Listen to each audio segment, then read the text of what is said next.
help women, save lives, and peacefully end abortion where you live. I can tell you exactly what would happen. The infant would be delivered.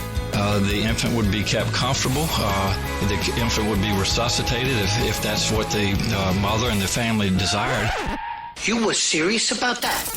Be inspired to change hearts and minds by joining over 1 million volunteers taking part in the global movement happening in your neighborhood. She says, pray that I can get through this abortion. And I said, oh, no. So she went ahead and went into the abortion clinic. And she just came out. She told us, I'm not going to get the abortion. We just had a baby saved. We had a baby saved in Memphis today. Praise the Lord. This is the 40 Days for Life podcast with your host, Sean Carney. Hello, and thank you for joining us today on the 40 Days for Life podcast. I'm Sean Carney, the president of 40 Days for Life, and your host for this podcast, which is dedicated to helping you end abortion. And today we are going to give you some great tools to do just that, and that is to bury the excuses. No more excuses for ourselves, for others. The campaign kicks off on September 27th, a record-size fall campaign, 681 cities. The pro-life movement continues to make gains, both legislatively. Someone should inform Republicans running for president of that at the state level, and also in the grassroots, as we see more people wanting to do 40 Days for Life and signing up to lead 40 Days for Life than ever before in our history. And it is absolutely beautiful to see the pro-life movement grow in response to winning. We are learning how to win, and the victories we've had in the grassroots for many decades, obviously with the overturning of Roe v. Wade, and it's important that we not slow down and prop our feet up or pop champagne, but get to work, and we have done just that, as we see with the growth. So good news, and today we are going to talk about the lame excuses and just the regular excuses of not participating in 40 Days for Life in 2023. There are some new ones that we have discovered, and we will cover those today. And someone who he has never made an excuse for anything, and basically just is the pillar of discipline in the world, and that is Mr. Steve Carlin, joining us from Madison, Wisconsin. Steve, how are you? Hey, I'm doing great, Sean. And that the whole I never make excuses thing reminds me. Do you remember the time we recorded the podcast with Matt, and I just failed to hit the record button, and so we spent like an hour recording, and then at the end I didn't have anything, and I said it was a technical glitch because I had convinced myself there was no way I could be so stupid as to not hit the record button. Well, the record button's going right now. We got a little red light on the camera. We're here today. We're here today, and I have the red light, and those of you who maybe watched the podcast last week, I finally, after years of doing this, forgot to hit record on my camera. So the recording you saw of me last week was just good old regular Zoom. It was not my camera. And so I see the red light, and there's no excuses. I'm an idiot. That's the excuse. And the red light is big, and I remember just recording last week, Steve, that podcast, and just being like, the camera looks different today for some reason. Yeah, because the red light's not on, because it didn't hit record. Actually, this is my excuse, Steve. On the cameras that we have, which this is a really dumb feature that maybe some geek out there can explain to me. I did hit record. It did not record because the little door that covers where the SD card goes, the little door was open. And apparently that's just like the mortal sin of cameras. And so it wouldn't record because that little sliding door was still open. So we've got cars that can drive themselves, but the camera cannot record if the little 1 centimeter door is open. Yeah, as the great philosopher Jerry Seinfeld said, one of the worst things that happened was that we landed on the moon, because now everything is just compared to that or put up against that. Like we can put a man on the moon, but we can't fill in the blank. And so little nice bit by Jerry Seinfeld that's very true. my reminiscence of screwing up the podcast that time was not a passive aggressive attempt to throw you under the bus for that. I know that you felt bad about that, and I don't even think you should feel bad about that. That's the Doors' fault. And as we've said on the podcast before, this is America. It's never your fault in America. But I knew you felt bad about that, so I wanted to remind you of the day where we didn't just have a Zoom recording, but we lost the entire hour-long episode. So you're trying to use your faults to make me feel better. I appreciate that. I'm not sure. I was just thinking like the excuses thing. I was just rolling with it. Well, here's the deal. It is my fault. And there is no excuse because I know that you have to close that stupid little door. I just forgot and, wasted all that time looking into a camera that wasn't recording me. So, anyways,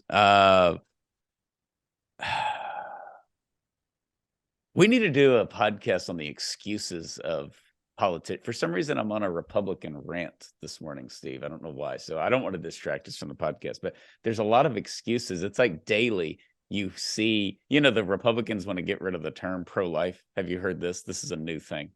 This is like one of the many reasons we need to write What to Say When Part 2. Have you heard of this?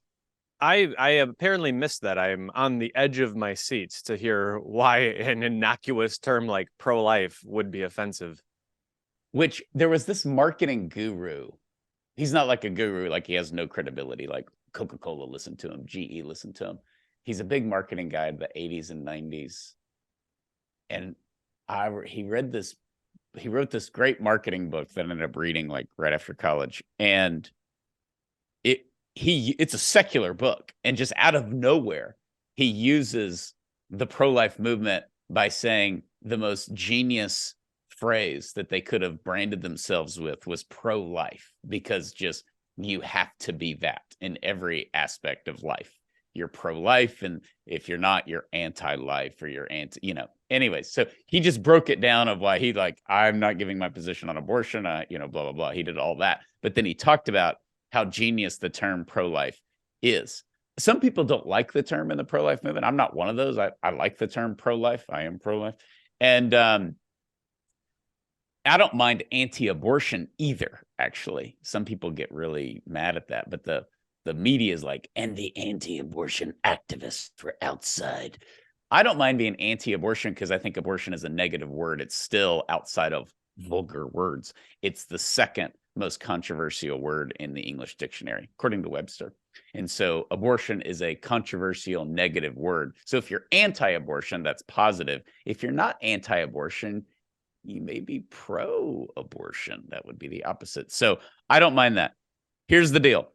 The Republicans apparently are doing surveys or hiring some nimwad to do it. And they came back with the conclusion that the term pro-life all of a sudden no longer resonates with the American people. So, and maybe you're part of that, Steve. Maybe you filled out that survey, but we need to get with the times and realize that as of yesterday, the term pro-life has no meaning despite 50 years of being at the center of the culture war. So do they have a replacement, or is this just we're going to tear down what we've been talking about for decades? No, they have a replacement. The replacement is awful because it's just perfect for pro-abortion people. Pro-baby. Okay. So you know how we've spent all this time saying we're there for the babies, obviously first, because they're going to be killed. We're there for the women, and the bumper stickers, pro-woman, pro-child, pro-life, all that kind of stuff, where we're not choosing the mom over the baby, and we're not choosing the baby over the mom. The abortion industry does. They're choosing the woman gets whatever she wants, which is an abortion. But we don't do that. They're one to us because there's nothing more unnatural than divorcing the most beautiful bond in the history of humanity, which is mother and child. So we don't divorce that. This new ridiculous approach by some Republicans to just say pro-baby, they want to humanize the baby more. And also get into the fact that we're going to fund raising this child. We're not going to leave you out to dry. So sure. On one hand, I give it credit on one hand because they could have like sanitized it more. Like I appreciate them giving like actual attention to the baby. On the other hand, I'm thinking a little bit about how you and Matt, as you've started the 40 Days for Life Institute of Law and Justice, you said there's a lot of great lawyers out there. There's a lot of great pro-life attorneys out there, but nobody knows how to represent a pro-lifer in court better than someone who is a 40 Days for Life lawyer. Like they're in the organization. They're with us. This is their mission. This is what they eat, sleep, and breathe is 40 Days for Life. Those are the people who are going to know how to do it. And I think that same rule of thumb should probably apply to political messaging consultants. Like it's clearly somebody in some sort of like messaging lab came up with this somewhere, but they don't really know it. They're not really thinking about it. They finish it and then they went to working on like, how do we feel about Medicare reform or something like that? They just don't really have a clear grasp of the dynamics at play. I think it's just sort of an instant gratification because they don't know how to talk about abortion. They don't know how to deal with abortion, and they have convinced themselves it's a political loser. So they're trying to find a quick fix. Like, hey, we'll come up with a term. Remember George W. Bush? This was brilliant when it was really Karl Rove. When he was running in 2000, he had a couple of phrases that was like, oh, well, that's different. And it was all from Karl Rove. The first was compassionate conservatism. Remember that? Oh, yeah. That was a big one. He didn't want to bash Clinton. We had just come off the Lewinsky stuff and the impeachment and all that. And he didn't want to like sit there and bash him the whole time because they were sort of waiting for that. So he had this phrase where he said as president, he wants to restore dignity to the White House. That was a good one. I like that one more than I like the compassionate conservatism. Oh, I like them both. I think it's genius. And he did restore dignity to the White House, by the way. People may not like him as president, but he was a good guy. And then I don't know who said this, but back in the day, that was like where late-term abortion and partial birth abortion was a big heated topic in 2000, partial birth abortion, which, by the way, was not named by the pro-life movement. It was named by Dr. Martin Haskell, who invented partial birth abortion. And you ask him how he came up with the name, and he said, well, the baby's partially birthed and we're aborting it. So, it was kind of like, what are you going to call the 40 Days for Life podcast? The 40 Days for Life podcast. So it is what it is. Bush, in one of the debates when it came up, talked about partial birth abortion and said it's a brutal practice. It's a brutal practice, and that was good. Like the use of the word practice. I don't know who. Maybe that was another Karl Rove thing, but I thought that was good too because nobody had ever said that. So. Did Karl Rove come up with strategery? I think that was Will Ferrell, actually, wasn't it? That was Will Ferrell. Oh, that was Will Ferrell. Yeah, that was Will Ferrell. Okay, you got me on that. All right.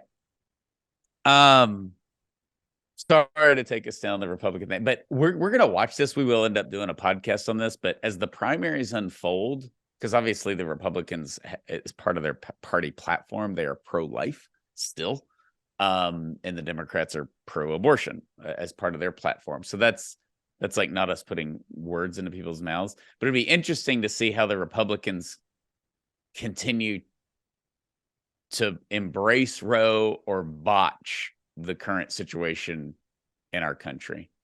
I'm proud of you, Sean, for being the one to bring up usually I'm the one who goes political and brings up the 2017 Republican Congress. So I'm glad that you did it. And at this rate, by the end of the podcast, you're going to start talking about the COVID complaints again. So I'll start doing my work for me. Yeah, I'll start. You're doing the Lord's work, Sean. That's right. I don't know why. I don't know why. This is heat. It will not cool off. And now the heat's starting to get to me. We got to get out of this drought. I'm going to start ranting about COVID and Republicans all fall. But, Steve, out of the two of us, I'm often very politically optimistic.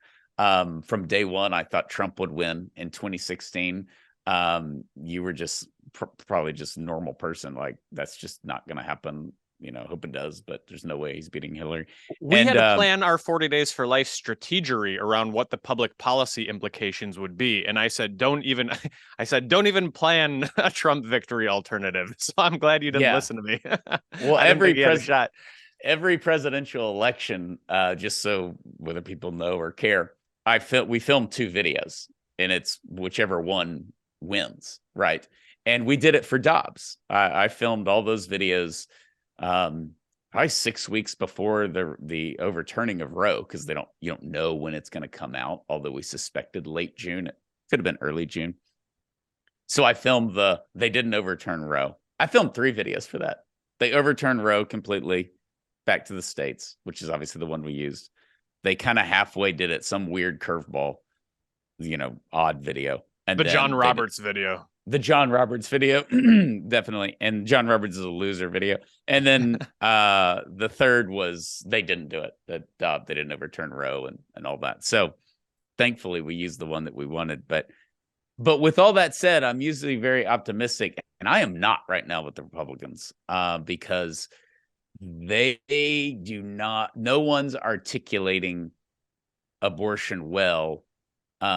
It obviously looks like Trump's going to get the nomination anyway, so it doesn't really matter. And we have his pro-life record and all that stuff. But whether he's electable is the topic for another day.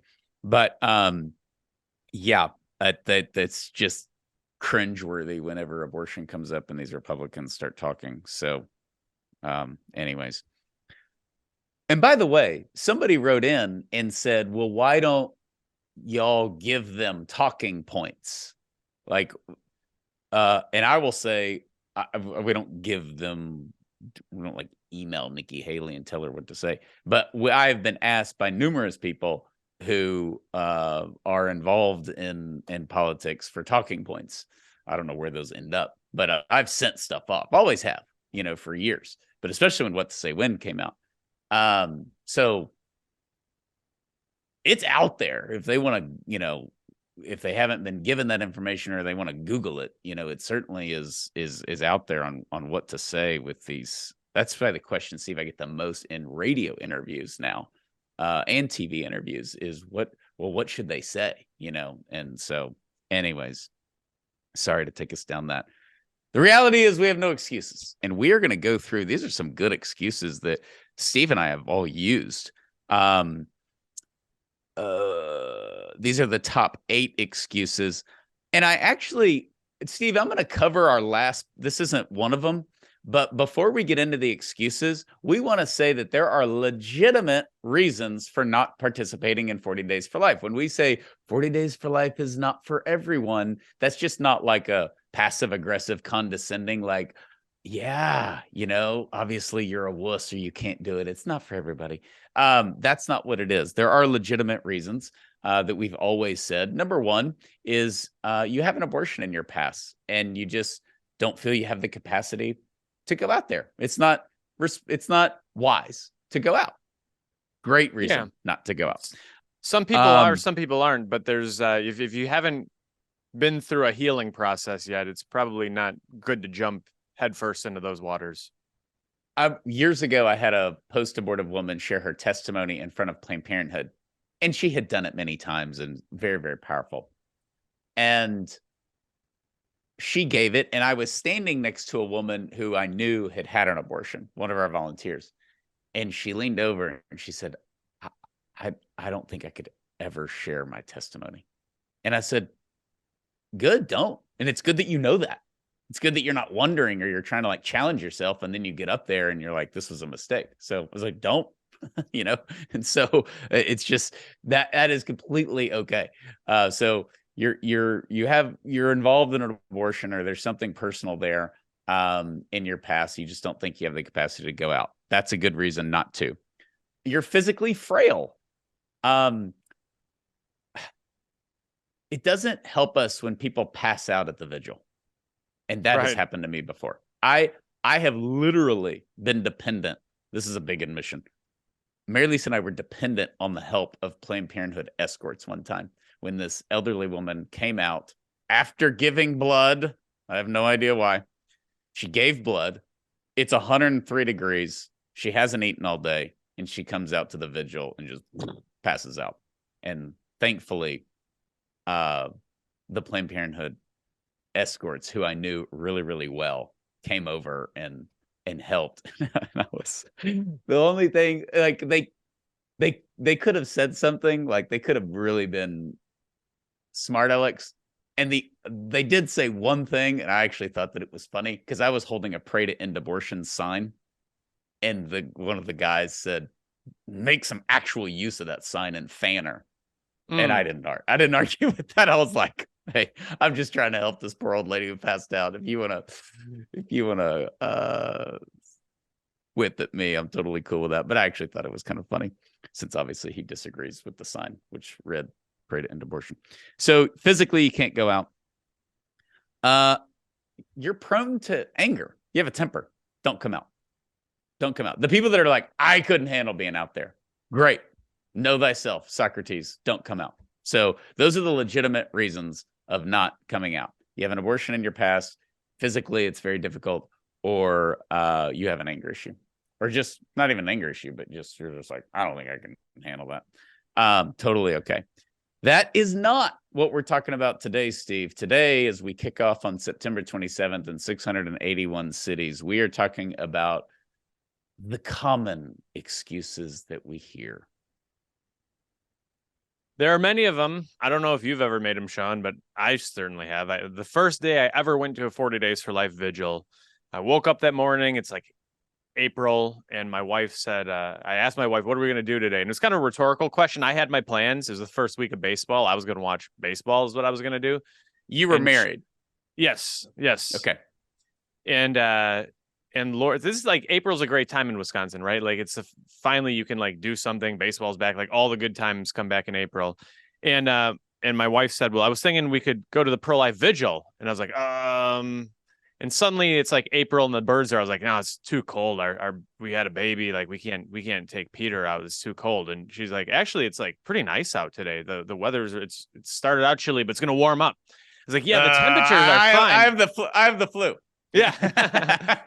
Like the temperatures are fine.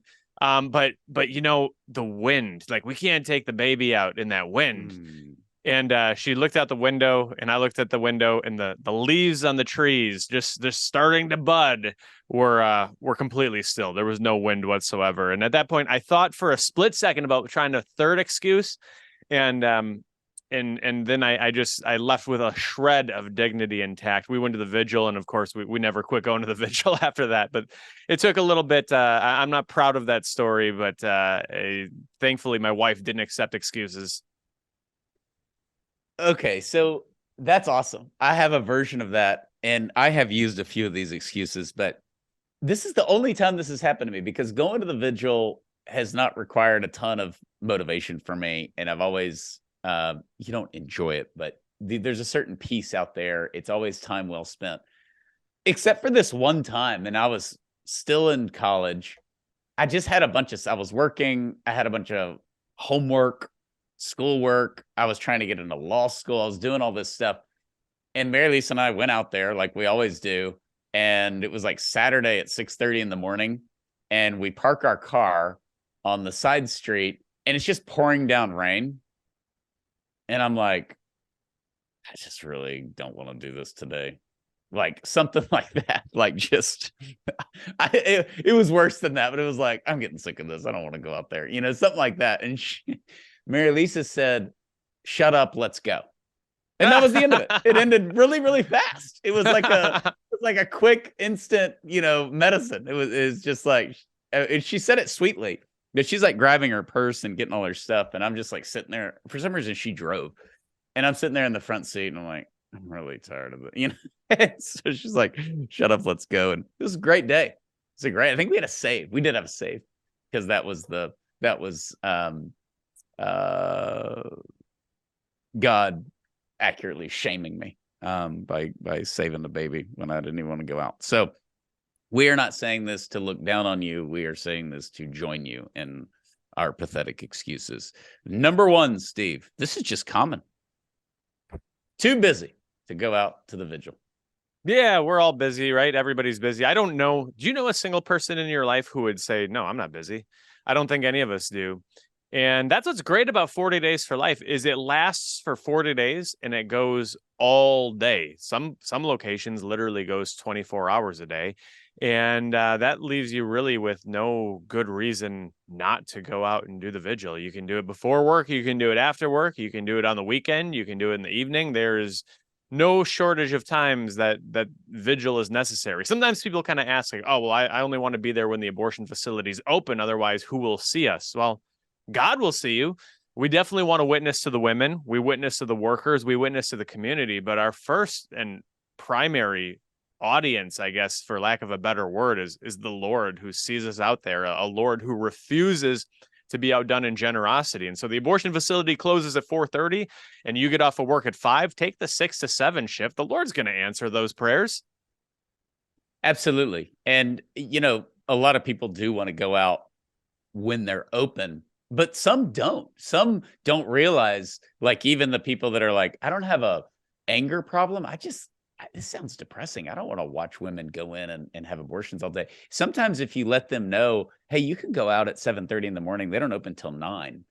There's like a relief there. Like, oh, no one's going to be like, I don't have to see the workers walk inside, or I don't have to, if I go an hour after they close, I'm guaranteed that I won't encounter anybody. It's kind of a comfort.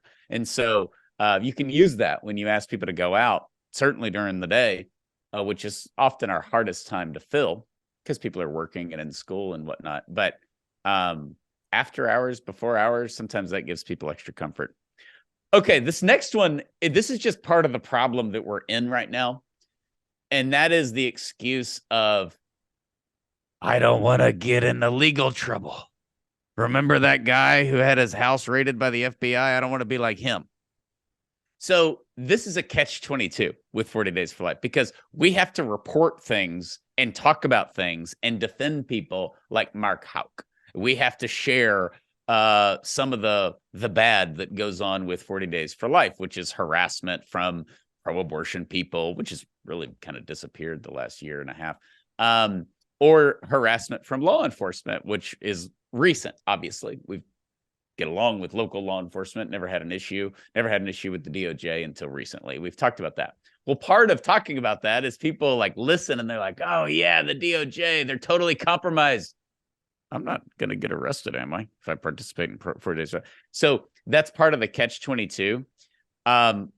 There's very little legal risk in participating in 40 Days for Life. Okay, Mark Houck is 1 in a million.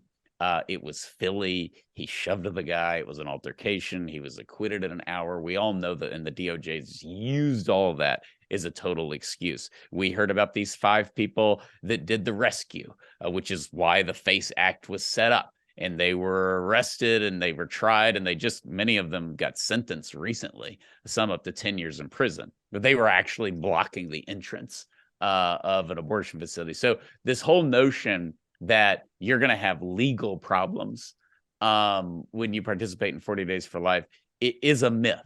There are a million volunteers, and Steve, we highlight the one guy, the Mark Houck, who got arrested because it was a huge injustice. But there are hundreds of thousands who are participating in 40 Days for Life 365 right now. There are no legal trouble and no risk of legal trouble, and certainly those who will participate in 40 Days for Life. So we need to highlight the uneventful part of 40 Days for Life, which is your house not getting raided. Yeah, Mark was literally 1 in a million. Every time somebody says 1 in a million, it's just a figure of speech. Right. This is literally 1 in a million. And as you mentioned, he won that case handily. So if you talk about who has gone to prison for 40 Days for Life involvement, it is 0 in a million. Nobody has. And we just don't see 40 Days for Life participants getting into legal trouble. Yes, the climate is getting hot. I'm not talking about global warming. I'm talking about the political climate, the weaponization of the justice system. But that's why we've got the 40 Days for Life Institute of Law and Justice. They're out there to be proactive. We're not going to wait until somebody does go to prison. We're going to make sure that we've got the best defenses possible in case of emergency. And furthermore, we train our leaders. We've got a statement of peace. We train our volunteers. Like it's pretty easy to not go get in trouble, which is by don't do anything that will get you in trouble. If you don't do anything that's confrontational, that's going to escalate a heated situation, you're going to be fine, as everybody who has participated in the campaign thus far has been. I think that's just so important to recognize. It's scary. You can kind of imagine things. So you can let your imagination run away with you, but there's no point in doing it because the facts are the facts. It's 100% track record. And the training and the education for the leaders, not only in leading a 40 days campaign and building it in their local community, but the legal aspect of it is at an all-time high. I mean, we have poured so much time and money into equipping them. And when you do that, they never need it. You know, and so that's the thing. It's like, yeah. So we've spent all this money training leaders on legal stuff, and 1% of them have actually needed that knowledge.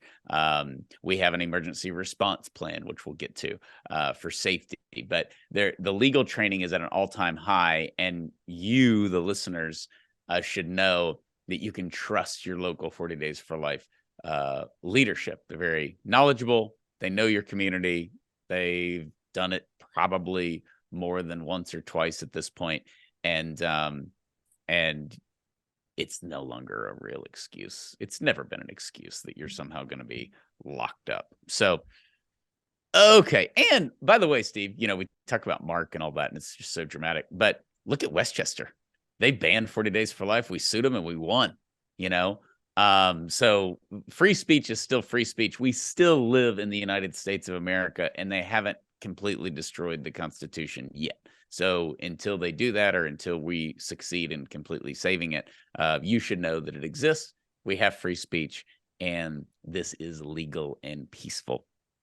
Okay, so that's number 2. I don't want to get into legal trouble. Number 3, I'm worried that it's too dangerous to pray at the 40 Days for Life campaign. Sort of the brother of the I'm worried about legal trouble. Yeah, this is an issue which I don't think is a situation either, because we train leaders, we train participants. It's pretty easy to stay safe. One of the reasons why we encourage everybody to pray with a partner, don't pray alone, bring a prayer partner with you. The Lord tells us where 2 or 3 are gathered in his name, he is there. But also, if you got a prayer partner there, it's going to be a deterrent to anyone who wants to get you in legal trouble or who wants to perhaps threaten your safety. We encourage our leaders. We really strongly encourage them. Don't hold your vigils in nighttime hours where it's not safe to do so. My vigils are like a little residential neighborhood. It's very safe. We go 24 hours a day. You don't want to do that in every place. I went out to the 40 Days for Life vigil in East Point, Michigan, right on the edge of Detroit, 8 Mile Road, where I think Eminem made it famous. Maybe it was famous before that, but not a great place to be. But they have their safety protocol in place, and we have an emergency operations plan that we train all of our leaders on. And some of it seems like it's a little bit common sense, but common sense goes a really long way. I think one of the best pieces of advice we have given our leaders is don't create your own emergency. If someone is heckling you, like, maybe you would be well within your rights to let them have it right back. But we're not going to do that, because that's how situations escalate and they spin out of control.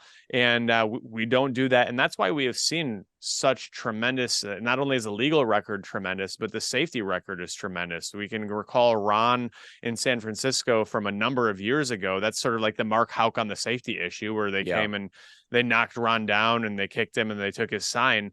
But we don't have sort of, you can't point to like, here's all the stories of people who have had, physical safety issues out of the 40 Days for Life vigil. We train people, if you're in danger, if you feel like you're in danger, if the law is broken, if you feel unsafe, you are unsafe, leave, call 911, come back when it's safe. We live to fight another day. And that's an okay thing to do. And that's why we don't have people getting, beat up at 40 Days for Life vigils. Yeah. And a 40 Days for Life vigil location would be unsafe, like a certain gas station or fast food restaurant location would be unsafe. So that. We don't live in your town. That. If it's a good area, a bad area, if you feel safe, whether you should take your kid or not. I've been to 500 abortion facilities. I know at least half of them I wouldn't take my kids to, just because they're in very dangerous areas. So that's just prudence. That's just your judgment that you use every day when you choose to fill your car up with gas or go somewhere to eat or do whatever. If the area is, safe for kids, safe for you, safe for anybody. And by the way, our local leaders, that's typically one of the first things they decide is the location, and safety plays into that. Do you feel comfortable recruiting somebody from a church to come out here to pray? That doesn't mean that they're all safe. They're not. Some of them are just, we got to go. There's still missionaries in a sense. But the locations that we have, it's amazing. The irony, Steve, you bring up Ron. His Planned Parenthood isn't a safe area. It's just San Francisco's nuts. So the guy ran by and beat him up. But yeah.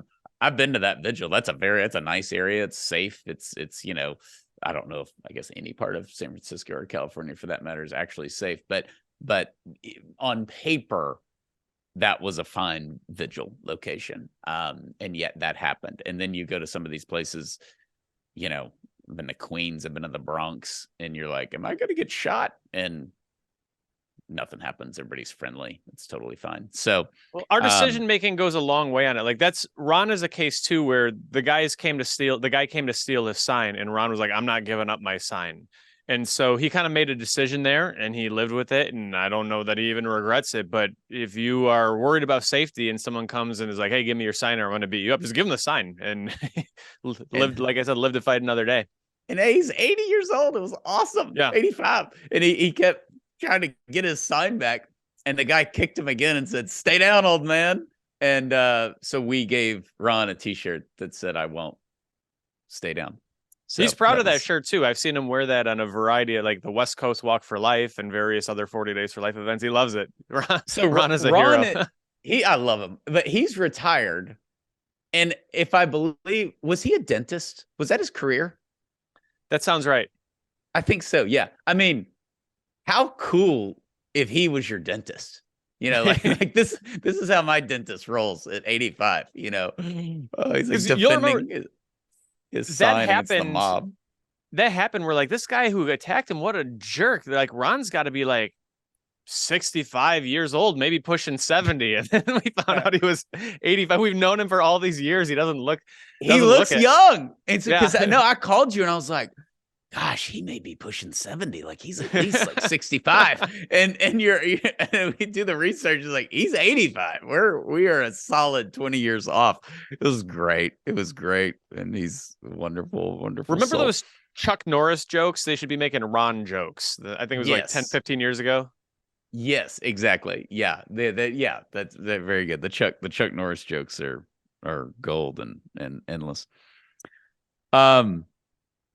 Okay, so that's the third excuse. I'm worried it's too dangerous to pray. The next excuse, we still get this. It sounds absurd. I'm a man. I can't go out there. It's a woman's issue. I think our first three on the list, like, I'm too busy. That's an excuse. The fears about legal trouble or worried about the safety at a 40 Days for Life vigil, those could be legitimate fears. And we're going to, as we just did, we're going to calm those fears. But I'm a man, that is excuse in its purest form. There is no, I can't abide by that. We know that bad men are the big winners of abortion. We know that half of the children who are lost to abortion are males. We know that there's never been a case where you just, like, strip the right of someone based on their sex in any other debate in the public forum. I don't think anyone who would say I'm a man, I'm not going out to the vigil is serious in their response. No, and we put it on the list because you, the listeners, will get this excuse when you invite people out there, particularly if you're a woman, ironically. And so, of course, the majority of the pro-life movement are women, which Bill Maher said he didn't realize when Roe was overturned. One of the many things he didn't realize. But yeah, it's just a cop out, and we can't let it slide. We don't want to write that person off. Like, who am I as a man to go out there? Well, you're a man who is alive and breathing. That's who. So it's just one of those, they're trying to get out of it. You can't let them. You can't let it slide. You need to say something and challenge men. That's every man that is out at a 40 Days for Life campaign or leading a 40 Days for Life campaign is doing so because someone challenged him to do it. Not like a big macho thing, but just asked him to go. And he went. And so, we've told the story of Dan Miller a lot, where he said he'd rather get his tooth pulled without any painkillers than go out to the Vigil. And, now how many years has he been leading? He has like godchildren that are saved from abortion. He has kids named after him. It's just this insane, example of if Dan would have been like, I'm a man. I don't have any right to go out there. And so it's phenomenal. So we did the podcast a month or two ago on do men get to have a say on abortion? It was season 8, episode 33. And there were a variety of reasons that really addressed this point. But one of them is pro-life women want men out there. Yeah, no, the problem is pro-life men not taking action, and pro-life women take action. They also live it because they're a lot of times moms, but we need men to go out there for safety, for presence, for your peers. There's sometimes the woman to woman is not good.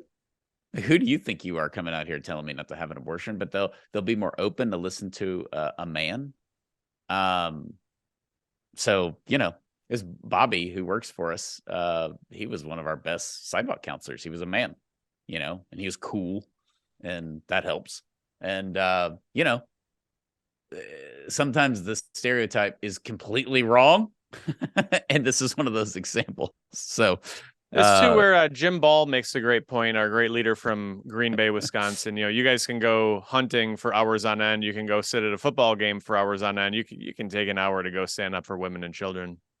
Absolutely. And Jim Ball's never hesitant to just call men a wuss and challenge them. And so one of the reasons he doesn't have a recruiting problem in Green Bay, Wisconsin. So, okay. This next one is diverse because we get all the religions now. I don't want to go to the 40 Days for Life Vigil because it's too Catholic. It's too Protestant. It's too evangelical. They're going to be like waving their hands. I don't want to. It was weird. That's the excuse, is that they just pick one. And whatever your campaign is, early on, 40 Days for Life was heavily Catholic in participants who were Catholic. Thankfully, though, we've really added tons of evangelicals and mainline Protestants over the years, particularly the last 5 years. So you'll get places where it's too evangelical. There's a lot of Lutherans. I think the leader's a Lutheran. It's too Catholic.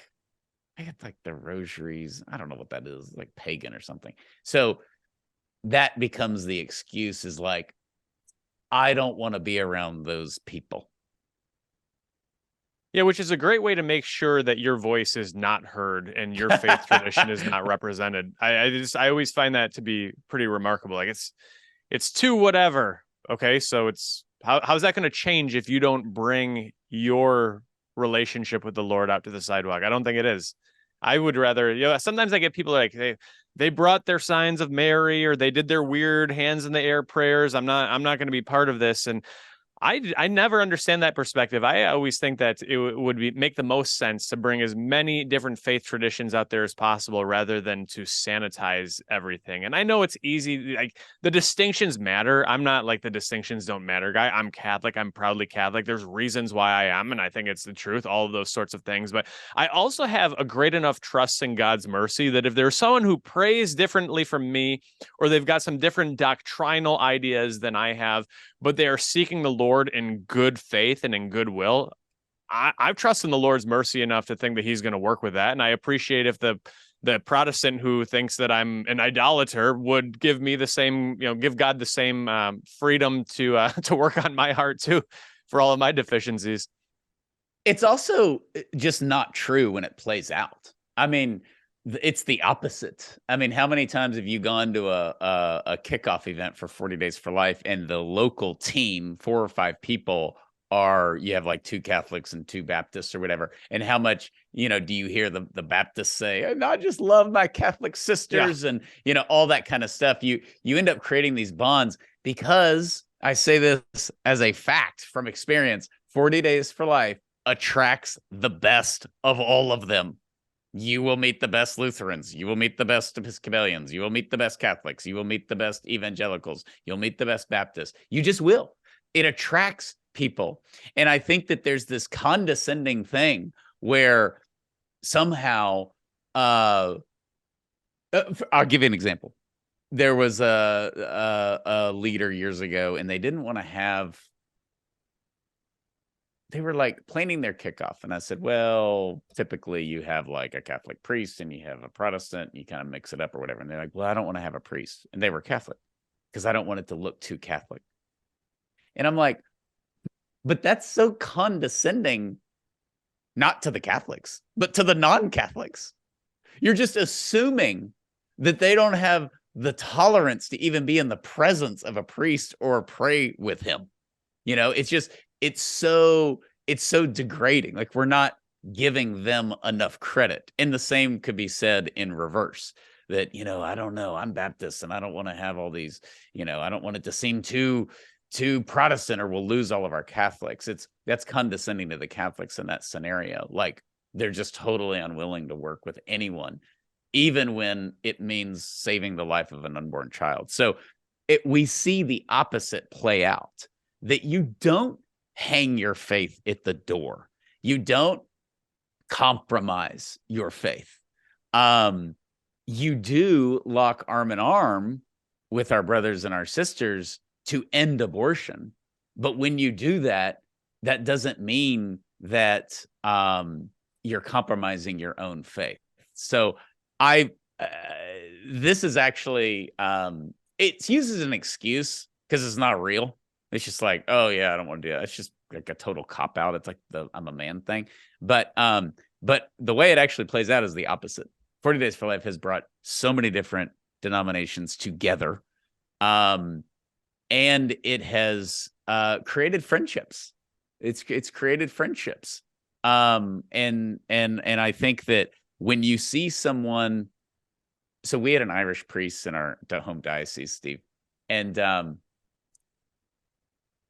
he's from Southern Ireland. I literally, he hadn't like seen a Protestant in his life until he was like 15 or 16. Okay. Like, that's how Catholic his environment was. And then he gets shipped to Tyler, Texas, which is like 2% Catholic. It's, all Baptist country. Most of the good Baptists think we're going to hell. They're just like great salt of the earth. And he became like friends with all these Baptist preachers, and they would like go golf, and he's in a little town, and he became friends with all the Baptist preachers. And I was like, well, why are you doing that? And he said, because they really believe it. They actually believe it. They believe that Jesus died on the cross for their sins and has offered salvation to the world, and they're taking him up on it. They believe it. And I'll never forget that. And that's a good way to sum up like the 40 Days for Life volunteers, no matter what church they go to. They believe it. They believe in life. They believe in God. They believe that we can end abortion in our country. They believe in America. They actually believe it, and they're taking it seriously. And so it's the opposite of like, oh, God, there's too many Catholics or Protestants. It's going to be encouraging to you. And so it's not like, okay, when is that guy going to stop talking, or that lady going to stop talking? It's really bothering me. It's going to be the opposite. You are 9 out of 10 times going to grow in your faith, and you're going to be inspired by those you meet. And we see that at the symposium. We see that at the regional workshops. We see that at the vigils. And so,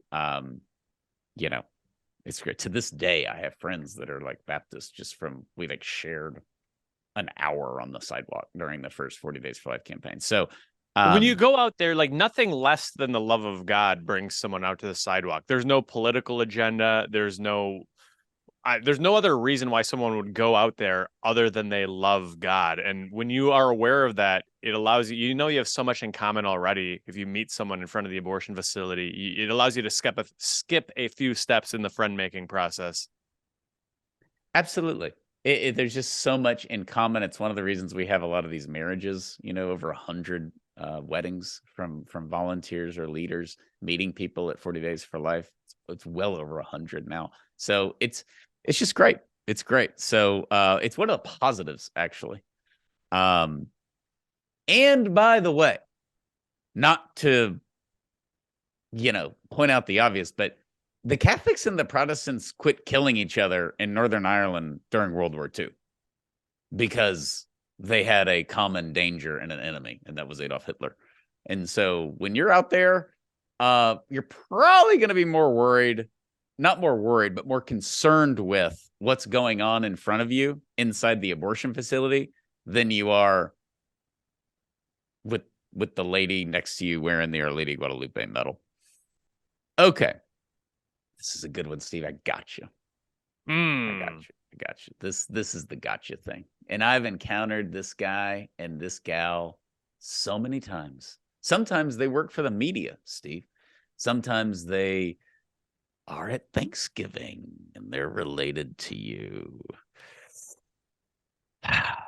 Not going out to the vigil, Steve, because I believe Jesus and you don't. And I have read Matthew 6. You haven't. And we're not supposed to pray in public. Yes. Whenever you pray, do not be like the hypocrites who love to stand and pray in the synagogues and on street corners. Like Steve. So that others may observe them doing so. Amen. I say to you, they have already received their reward. When you pray, go into your room, close the door, and pray to your Father in secret. And your Father who sees everything that is done in secret will reward you. End quote of Matthew 6. I always think, Sean, let's look at the context. Why were the hypocrites praying on the street corners? Because they wanted attention and they were self-righteous. And by the way, I agree with Jesus. I try to do that daily.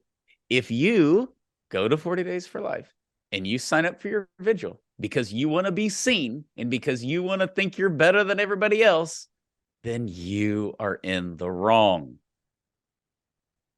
It's not that we're denying that this happens. It's like, yeah, the Pharisee, if you're a Pharisee, then you're in the wrong. I would say too that that's a moral wrong, but I would seriously have to question somebody's judgment if they conclude that the way that they can look good and be held in high esteem by the world is to go hold a sign that says pray to end abortion in front of a Planned Parenthood. And this is one of those little gotcha arguments that we hear a lot that is from a person who's never participated in 40 Days for Life. Because 40 Days for Life doesn't really exalt you when you go out there and participate. It's more of a humiliation. You more kind of like you shrink up, like, I hope no one sees me. I hope no one notices me. I hope no one talks to me. It's more of a humbling experience. Like you shrink up, you don't stand out there and look around. And, that's one of the reasons the signs are popular, because you can kind of hide behind a sign. Like, what are you doing out here? It's praying to end abortion. Just read the sign. You're not out there to like be seen as some super holy person. If you are, this is not the activity for you, because you're just not going to get that response. You're going to get somebody driving by cussing at you. So the other thing is Matthew 6 just gets taken out of context so much, because we wouldn't have missionaries. We wouldn't go anywhere. We'd just stay in our houses. We wouldn't have church. We wouldn't do any, it just. No martyrs. We'd have no martyrs because they were all in public. And so we like to conform Jesus to our laziness. And this is a verse that's often used. And, he reprimands the Pharisees, all day long, and he reprimands us when we need it to sort of purify our intentions. But this is one of those where it's like, you just don't want to go out there. I mean, and yeah, I can introduce you to the leaders and the local volunteers. And if you think that they're doing this to get some sort of public praise, then you're not on our email list, because that's not really what we get. That's kind of an interesting thing about 40 Days for Life leaders is I'm not sure if I know of a 40 Days for Life leader who wouldn't love to hand it off to somebody else. Like they're doing it as a service to the community. They're doing it out of love. It's not to say they don't enjoy it. Enjoy is a strange word to use, I suppose. But, people find joy in 40 Days for Life, but nobody is like, no, I'm the 40 Days for Life guy. Everyone would like be content to be able to fade into the background and not have to do it. But they're doing it out of love for God and love for neighbor and love for country. This is a really bad time to sound like I'm making a shameful book plug because we're talking about, getting attention. But one of the coolest things, Steve, and I've told this to you, but I don't know if I've mentioned on the podcast about our leaders, is when I wrote The Beginning of the End of Abortion, which is 40 stories with a scripture and a prayer at the end. It's 40 chapters. You can use it through the campaign. It's daily. And the stories are unbelievable. They're inspiring. And it's highlighting most of the time a leader or an abortion worker or a baby saved, but the leaders, it's mainly leaders. And I remember interviewing, first off, all of the leaders when I contacted them and said, I want to put this story about you or write this about you in the book, and I want permission.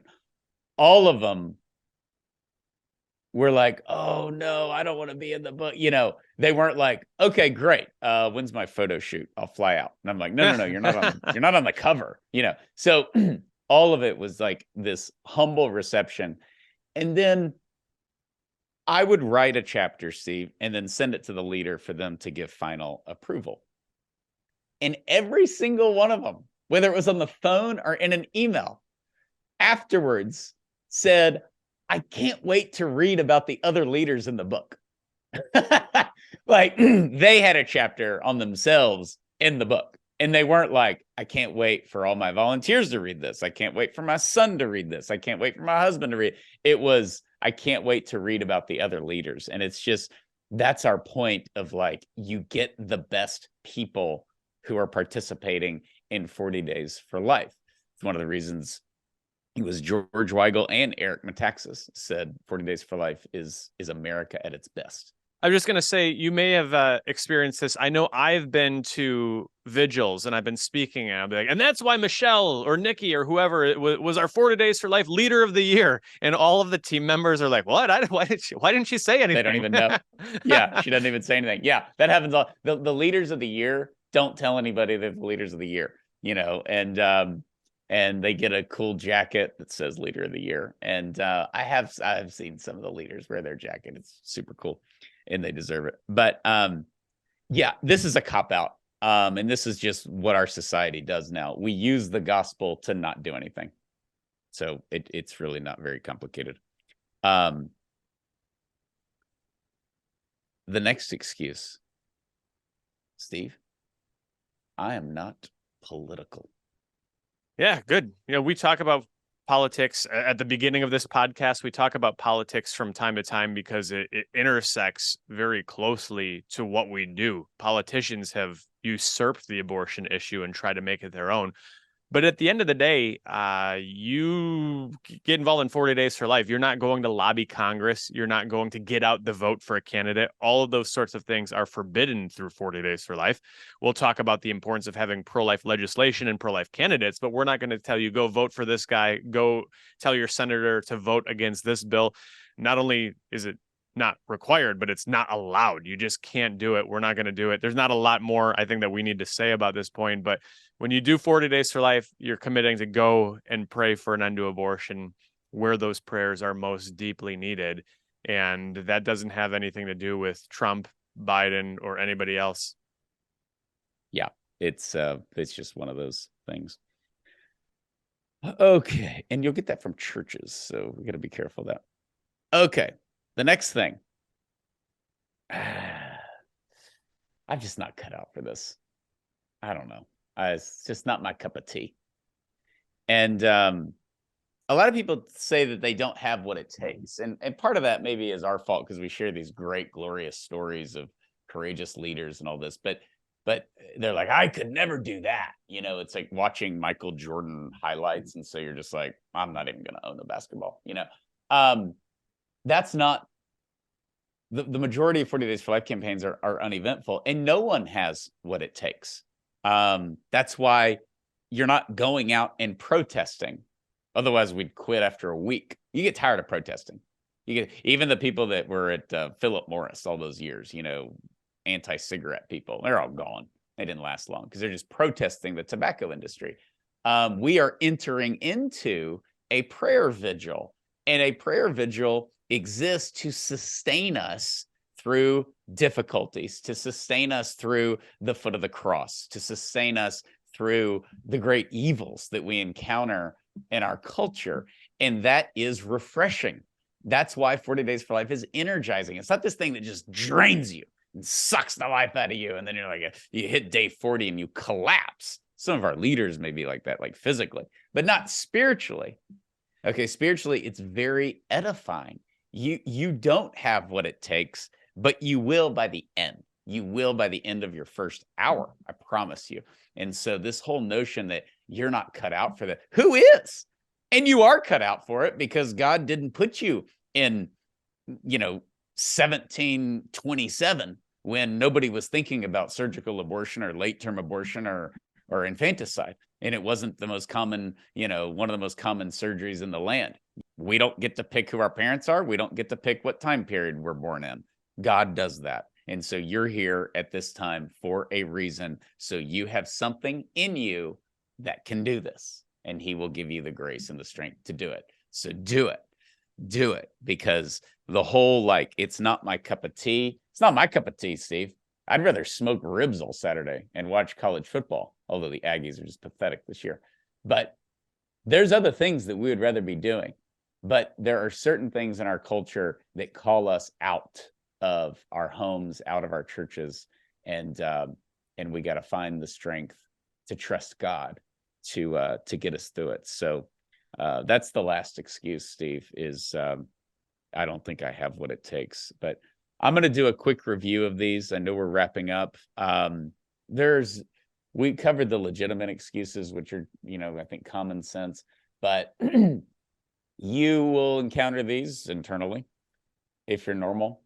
And you will certainly encounter these with people you meet or people you're trying to recruit or people that you're telling about 40 Days for Life. And that's, by the way, one of the reasons that we wrote the books, particularly the beginning and the end of abortion, because it highlights people that just had no business, in some cases, leading a 40 Days for Life campaign. And now they're just like regular media spokespeople in their communities on abortion. It's unbelievable. I remember one lady saying, is the TV station going to come out? And I was like, oh, yeah. And she's like, I've never done an interview. And then halfway through the campaign, she's done like 10 interviews. So you have it. You have what it takes. Okay. The first excuse, I'm too busy. The second excuse, I don't want to get into legal trouble. Third excuse, I'm worried that it's too dangerous. Fourth excuse, I'm a man. Fifth excuse, it's too Catholic. It's too Protestant. It's too evangelical. It's too whatever. Number 6, Matthew 6 says, don't pray in public. So I'm not praying in public. Number 7, I'm not political. And number 8, I don't have what it takes. So those are all of the excuses that we debunked for you so that you are now free to go to 40daysforlife.com and sign up at one of the 681 locations this fall. Praise God, a record-size campaign in a post-Roe world. And after going through all this garbage, all these excuses that we've debunked, think about the fact that we don't have to do 40 Days for Life. We get to do 40 Days for Life. We get to go out there. We get to sign up. We get to get rained on. We get to go out in the heat, and we get to help have a role in saving a baby. What a great honor. And what a beautiful invitation that God gives us to do just that. So go to the website, sign up, and we will see you out there. Please rate, review, and share this podcast, and we will see you next time. God bless you.